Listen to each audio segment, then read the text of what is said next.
pemirsa di rumah, luar biasa keinginan serta harapan yang diinginkan oleh teman-teman di anggota DPRD Kota Kendari ya. Tentu banyak sekali semacam hal-hal yang akan terus dilakukan demi mewujudkan kesejahteraan masyarakat Kota Kendari. Nah, tapi jikalau kita tadi sudah mendengarkan banyaknya polemik pro kontra ya, dan juga bagaimana cara mengatasinya di komisi masing-masing, komisi 1 dan 2, kita ingin lebih mengenal dekat sosok dari Ibu Haja Rostiawati Abunawas, Sarjana Ekonomi, dan juga Ibu Apriliani Puspitawati, Sarjana Ilmu Komunikasi. Mungkin kalau sebagian orang atau juga masyarakat di dapilnya masing-masing mungkin sudah sangat hafal ya, atau siapa tahu ada yang mungkin pemirsa ini tetangganya dari beliau juga mungkin sudah kenal gitu. Tapi kan saya yakin seluruh masyarakat Kota Kendari mungkin ingin lebih mengenal jauh gitu. Saya mungkin ke Ibu Haja Rostiawati Abunawas dulu, di mana memang Ibu yang lahir dari keluarga birokrasi ya. Siapa yang tidak mengenal, anak kelima dari pasangan Bapak Abunawas dan juga Ibu Haja Nurhayati, yang memang juga memiliki pasangan hidup yang sama juga, yakni dari pihak birokrasi Bapak Yusran Sulandai. Siapa yang tidak mengenal, boleh tahu tidak Bu, ini kan memang karena orang tua dari birokrasi, alhamdulillah dapat suami juga anggota DPD RI. Nah, apa sih sebenarnya yang memang menjadi alasan awal Ibu ingin mendedikasikan gitu, mengabdi mendedikasikan waktu, tenaga, pikiran untuk menjadi wakil rakyat? Ini gimana? Bisa diceritakan, silakan Bu. Iya, terima kasih Mbak Dian. Sebenarnya kalau ditanya ini sebenarnya cukup panjang ya. Panjang ya, mungkin iya. Tapi intinya pertama ya tentunya saya duduk sebagai anggota DPRD ini, tentu saya berterima kasih kepada Allah Subhanahu wa Ta'ala karena memang diberikan keluarga yang memang mendukung saya sepenuhnya, baik itu dari suami, anak-anak, semuanya mendukung. Jadi terlahir dari semua ini ya tentunya pengalaman-pengalaman yang sudah ada sama saya mendampingi suami, juga tadi apa yang disampaikan dengan sebagai background ya dari orang tua. Jadi tentunya pertama saya itu di samping itu ya tentunya saya akan memberikan bagaimana keinginan saya untuk duduk sebagai anggota DPRD Kota Kendari ini. Ya support dari suami, dari anak-anak itu ya, pengalaman-pengalaman yang sudah saya ini sebagai Ketua PKK Dharma Wanita, juga sebagai anggota Ketua Palang Merah Sulawesi Tenggara, Yayasan Jantung itulah saya sehingga mengambil alasan bahwa duduk sebagai anggota DPRD ini untuk memberikan kontribusi yang besar kepada daerah yang saya inginkan. Daerah yang tepat ya. Saya juga sempat membaca artikel dengan mengusung kerja ikhlas. Kenapa sih Bu ini menjadi kayak poin center ya, poin utama yang ingin Ibu selalu terapkan? Ini gimana Bu? Ya, jadi kerja ikhlas, kebetulan background saya juga memang masalah kemanusiaan. Saya 2 periode di Palang Merah, jadi saya tentunya banyak yang bertanya, Bu kenapa ambil dapil di Abelik Asia kemarin, sedangkan Ibu berada di kecamatan. Saya bilang begini, saya melihat karena biar memang di sana kan daerah pesisir, banyak memerlukan bantuan-bantuan kemanusiaan gitu, jadi fokus saya ke sana. Setelah itu ya itulah dengan kerja-kerja ikhlas, kerja itu semuanya, saya bekerja dan alhamdulillah masyarakat mempercayakan saya untuk mewakili mereka duduk sebagai anggota DPRD Kota Kendari yang alhamdulillah ini sudah ke 3 periode. 3 periode loh, pemirsa. Luar biasa ya. Saya aja kalau lihat berarti memang Ibu betul-betul mendedikasikan itu sejak lama ya. Jadi bukan hanya karena melihat bahwa saya lahir dari lingkungan birokrasi, dan memang kita juga mengetahui bahwa saudara-saudara dari Ibu sendiri kan memang juga sama ya. Siapa sih yang tidak mengenal Bapak Dr. Haji Lukman Abunawas, juga Bapak Mansur Masih Abunawas, luar biasa. Jadi memang ya itu ternyata memang betul ya Bu. Apakah karena kita lingkungan kita juga yang mempengaruhi, artinya kita semangat juga begitu ingin seperti mereka, atau gimana Bu? Tidak juga Bu ya, tidak juga Mbak Dian. Memang sudah ada yang tertanam dalam diri saya, memang punya jiwa-jiwa, apa namanya, jiwa kemanusiaan, gitu, sehingga untuk terpatri menjadi anggota dewan. Semuanya itu memang dengan nawaitu saya, Bismillah ya, kita bekerja ya, itulah yang masyarakat bisa percayakan kepada saya. Ya, karena terbukti 3 periode ini. Iya, sebenarnya saya kira semuanya itu bisa kita jalan asal kita memang punya kepercayaan niat dan percaya diri. Gitu. Karena ketika kita memberanikan diri, ini berarti juga kita harus menerima resiko, Bu ya. Ibu harus membagi waktu, menjadi seorang istri, menjadi seorang ibu, itu kan mungkin juga tidak gampang. Bahkan harus melayani keinginan masyarakat yang tadi sempat disinggung begitu banyak. Ibu sempat ada perasaan ini ya, jenuh atau ya mungkin mana tadi juga sempat saya lihat di beberapa organisasi juga aktif gitu. Ini gimana, Bu? Tidak jenuh, Bu. Malah saya senang gitu ya. Memang kan hobi.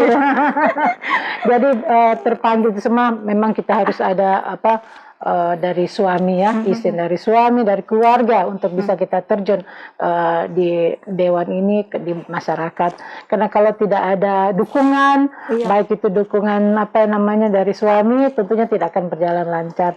Ya, komunikasi yang baik antara keluarga, itulah sehingga kita bisa sampai sekarang bisa ada di DPR itu. Dan mudah-mudahan ini ya semuanya kita kepada Allah Subhanahu Wa Taala kita diberi kesehatan baik. Benar sekali. Jadi memang tergantung lagi niatnya ya, Bu ya. Saya ke Bu April juga. Nah, ini fakta fakta menariknya adalah sebelum menjadi seorang anggota dewan, Bu April ini sebagai mantan finalis Putri Indonesia tahun 2015. Ini kok tertarik Bu dari ajang pigeon ya, yang putri-putrian, kok akhirnya ya sudah saya mendedikasi diri untuk menjadi wakil rakyat. Itu gimana Bu? Silakan. Ya, singkat cerita Mbak Dian ya. Justru karena saya pernah menjadi Putri Indonesia, itulah kenapa tiba-tiba saya tertarik jadi masuk di dunia politik. Ya. Alhamdulillah pada waktu itu di Kendari pemilihannya itu 2014 Mbak, untuk Putri Indonesia daerah. Kemudian di nasional itu 2015. Kemudian di nasional alhamdulillah saya menyabet predikat Putri Indonesia Intelijensia, sehingga ada kontrak nih dari Yayasan Putri Indonesia. Kontrak inilah yang selama 1 tahun yang saya jalani untuk jalan ke daerah-daerah membawa misi dari Yayasan Putri Indonesia. Dengan gelar yang saya bawa itu saya ke sekolah-sekolah tuh sering berkunjung ke lapisan masyarakat paling bawah, bahkan mungkin ke sekolah-sekolah bawah jembatan, di jalanan gitu kan, sehingga kayak ada panggilan gitu, maksudnya panggilan jiwa ya. Iya betul, karena seringnya mungkin terjadi kerjasama antara Yayasan Putri Indonesia dengan pemerintah setempat. Jadi kadang-kadang nih masih acara Yayasan Putri Indonesia yang kita bawa, tapi menggaetnya kan pemerintah terkait. Misalkan saya ke daerah mana nih, terus pasti yang diundang adalah saya jalan-jalan ke Dekranasdanya, kemana gitu kan. Jadi berkunjung ke sekolah ini. Kadang-kadang kalau saya pas dapat giliran untuk menjadi ngajar sementara atau apa sih? Jadi hanya bantu-bantu aja gitu, lihat secara dekat pendidikan yang mungkin jauh terjamah dari pemerintahnya gitu kan, itu tuh kayak tersentuh gitu Mbak Dian hatinya. Kadang-kadang akhirnya mulai bertanya, ini sebenarnya kalau mau bantu mereka ini kemana? Ternyata satu-satunya cara adalah kita harus terjun ke politik. Karena di politik inilah ibaratnya kita mulai kita lahir itu sudah diatur dengan balik lagi ke politik, karena mulai dari akte kelahiran dan lain sebagainya itu kan diatur ya, kita sudah diatur. Keputusan, kebijakan itu semua dari politik Mbak Dian. Dari situ saya mulai belajar bahwa saya 2015 saya belajar bahwa berpikir bahwa kita nih anak milenial tidak boleh buta politik. Sehingga dari situ ya gimana ya, ada keinginan untuk saya pengen nih kayaknya berbuat lebih banyak. Kayaknya waktu 1 tahun yang diberikan sama Yayasan Putri Indonesia untuk menyentuh lapisan masyarakat ini, mulai dari yang paling bawah, sedang, menengah, sampai ke atas ini kayaknya kurang untuk saya. Jadi saya kayaknya ketagihan untuk belajar gitu loh Mbak Dian. Jadi ya alhamdulillah saya masuk ke politik. Walaupun memang basic pendidikan bukan dari politik ya. Ini akhirnya berarti terpikir ingin terjun ke dunia politik setelah menyelesaikan pendidikan dan juga setelah melewati itu tadi ya. Mendapat predikat Putri Indonesia Intelijensia tingkat nasional. Jadi semua itu kayaknya spotnya akhirnya secara tiba-tiba ya keinginan itu langsung tiba-tiba jebret kayak gitu.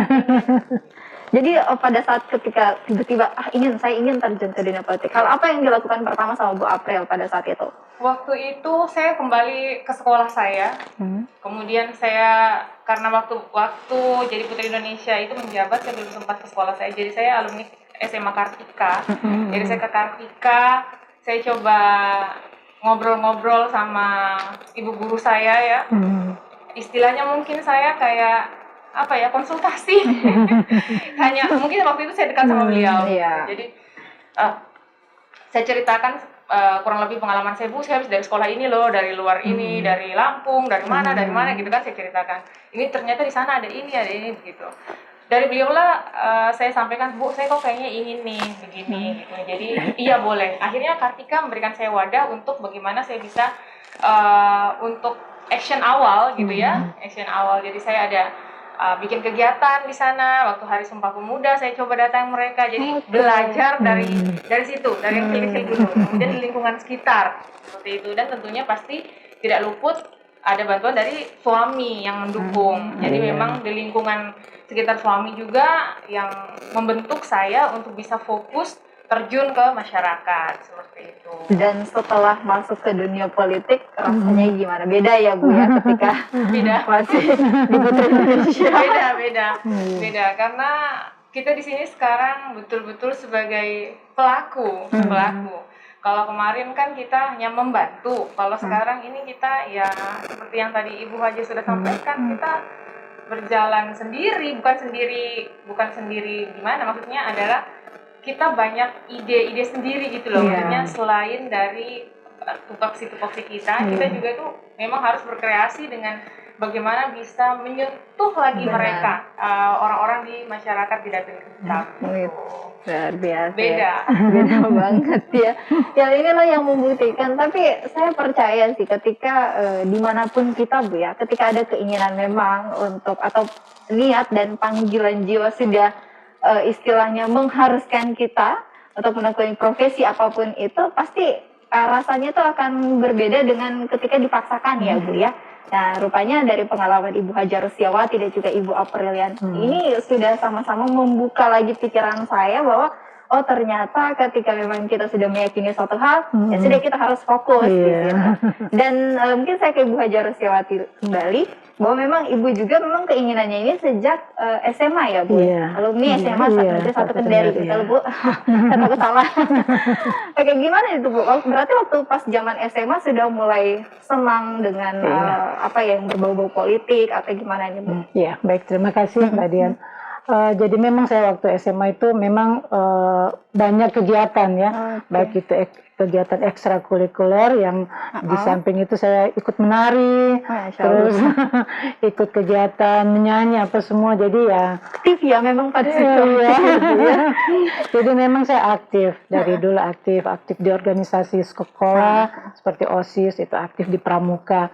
Jadi dengan adanya jiwa itu semua jadi terpatri kita untuk memang harus kita ini berbuat ya, di samping memang sudah hobi, kemudian juga dengan keadaan memang memungkinkan kita untuk bisa terjun.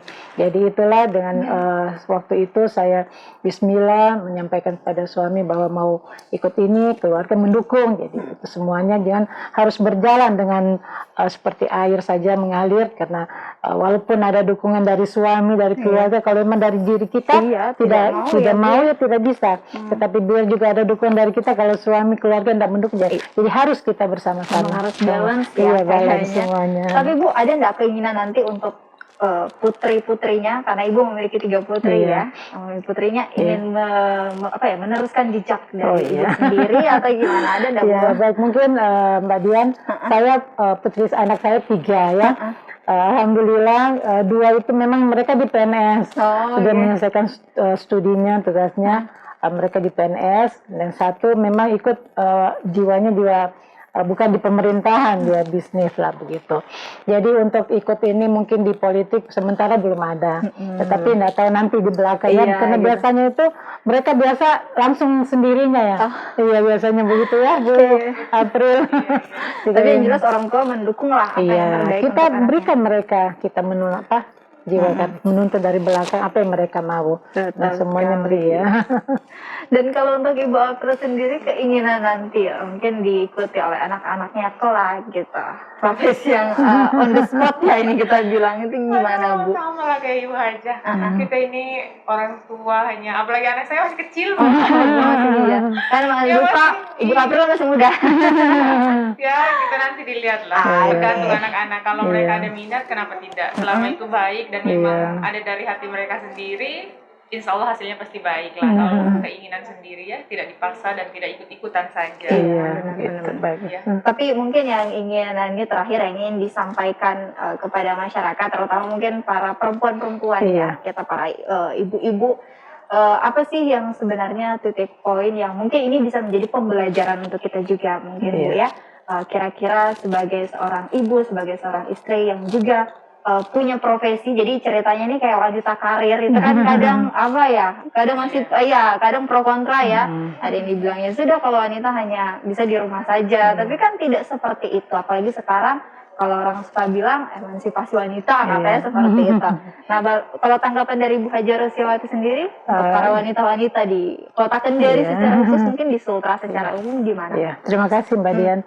Jadi kalau saya kebetulan saya ini sebagai Ketua KPPJ Sulawesi Tenggara, Satuan Perempuan Partai Golkar, tentunya saya menghimbau kepada semua perempuan, khususnya perempuan politik, mari kita berkolaborasi, kita ikut kegiatan-kegiatan yang positif, agar supaya kita jangan jadi penonton saja ya, harus jadi pelaku, agar supaya kita bisa mewakili kaum perempuan untuk kita sama-sama terjun. Kalau memang kita bisa, kenapa tidak? Jangan kita selalu pesimis bahwa saya nggak bisa, jangan. Kita berbuat dulu, mencoba sesuatu bagaimana agar supaya bisa tercapai. Tetapi jangan saya harus mendukung semua perempuan. Ayo semua ibu-ibu perempuan, mari kita bersama-sama mewakili Sulawesi Tenggara ini untuk terjun, apakah itu di DPR atau di mana, tetapi harus kita bisa. Jangan kita pesimis, tetapi kita harus optimis bahwa perempuan itu bisa. Iya, perempuan pasti bisa ya. Oke, untuk Bu April sendiri, apalagi ini mewakili kaum milenial, perempuan milenial ya, ibu-ibu muda. Ini gimana ya? Yang kadang juga banyak politiknya nih. Silakan Bu. Apa ya? Kurang lebih sama sih seperti apa yang sudah Ibu sampaikan. Karena posisinya apalagi seperti di usia saya ya, itu kita sebenarnya kurang mendapat kepercayaan dari masyarakat, apalagi kita perempuan yang pertama, yang kedua usia kita masih terlihat muda, gitu kan. Tapi kalau saya mengajak sama kaum milenial di Sulawesi Tenggara di luar sana, perempuan-perempuan khususnya, jangan merasa minder dan jangan patah semangat ketika kita dianggap nanti dia tidak bisa apa-apa seperti itu ya, kita dianggap sebelah mata. Itu jangan patah semangat, justru jadikan itu sebagai acuan untuk bagaimana kita terus bangkit, terus maju dan terus berbuat seperti itu. Jadi mau usia berapapun, ketika kita bisa melakukan sesuatu yang baik, kita wanita baik itu ibu rumah tangga ataupun masih pelajar di luar sana, ketika kita meyakini bahwa kita bisa melakukan sesuatu, kita lakukan. Jangan mudah patah semangat. Karena memang sebenarnya perempuan itu luar biasa. Hanya perempuan loh yang bisa melakukan segala sesuatu di waktu yang bersamaan. Jadi jangan minder ya. Jangan minder. Pesimis ya, harus optimis. Kita harus optimis sebagai perempuan loh. Kita bisa melakukan banyak hal yang mungkin tidak, laki-laki justru belum Iya. bisa lakukan. Maaf ya. Iya, intinya bahwa perempuan itu selalu dibilang Bu, perempuan itu kadang multitasking ya. Iya. Jadi dia bisa melakukan Betul, dua hal yang iya. berbeda di waktu yang sama. Ada kelebihan Ini kan ya, harus kita apresiasi. Iya, betul. Kelebihan kalau perempuan. Benar. iya. Yang paling penting adalah ya, yang penting kita tetap menjalankan kodrat kita juga Kodrat kita sebagai sebagai perempuan. perempuan. Selagi itu semua masih berjalan dengan baik, saya rasa tidak ada masalah. Iya, gitu ya. betul. Oke. Nah baik pemirsa Sulta TV, Masya Allah tidak terasa perbincangan kita pada hari ini sudah harus berakhir. Tapi sebelumnya tentu saya mengucapkan terima kasih dulu kepada kedua narasumber saya, kepada Sri Kandi DPRD Kota Kendari. Di sini sudah ada Ibu Hajar Rusiawati Abu Nawas, Sarjana Ekonomi, Iya, selaku terima kasih. Sekretaris Komisi 1 Bidang Pemerintahan dan Hukum. Terima kasih Ibu. Dan juga Ibu Apriliani Puspitawati, Sarjana Ilmu Komunikasi, selaku anggota Komisi 2 Bidang Perekonomian dan Keuangan. Tentu juga terima kasih kepada pemirsa ya yang sudah menyaksikan kami. Mari kita dukung DPRD Kota Kendari, kita dukung semua anggota Komisi 1, 2, 3 dan seluruhnya demi mewujudkan kesejahteraan di daerah ini. Tentu ini bukan hanya kerja DPRD saja, tapi ini juga adalah kerja keras kita semua.